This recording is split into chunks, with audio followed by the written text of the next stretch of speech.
Přemýšlel jsem mezi slovem drak a bojovník a nechám vybrat vás. Já nevím, co to znamená slovo profesionálně. Já doufám, že si to uvědomím, až zajedu nějaký pořádný výsledek někde třeba v Vancouveru anebo na X Games. Já jsem poměrně takový klidný člověk, takže šílený kousek mám jeden v plánu, ale ještě ho neprozradím. Já doufám, že toho jako hodně znám z těch 13 let, co jezdím a ty zkušenosti se tam jakoby promítají. To se prostě v tom týdenním režimu. Já si myslím, že se víc projeví těch 13 let než ty poslední přípravy. Rád bych řekl, že neznám bolest, ale trošku mě bolí záda už asi 3 roky.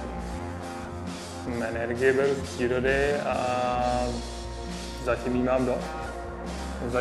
Zatím si myslím, že to je takový můj životní cesta, která jednou skončí a půjdu zase jinam, ale zatím si myslím, že dělám to, co mám. Já bych slovíčko kdyby úplně vyřadil ze slovníku, protože to vůbec má podle mě smysl se zamýšlet nad těma slovama kdyby, protože prostě to je tak, jak to je.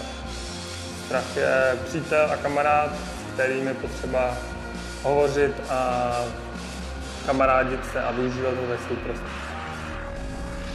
Řekl, že to poměrně často, ale snažím se právě ten strach jakoby sám sobě si přeměnit spíš na nějakou důvěru nebo energii, která mě pomůže tím správným směrem. Těch osobností je hodně, ale když první, kdo mě napadne, asi náš psycholog Oleg Mazurov, nebo můj kamarád a čaroděj Daniel Landa.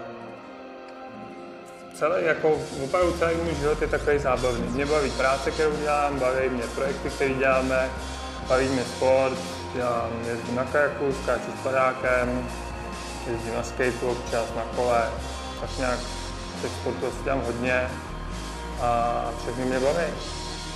Nejvíc mě poslední dobu asi vytáčí rušná silnice, kterou slyším, když spím.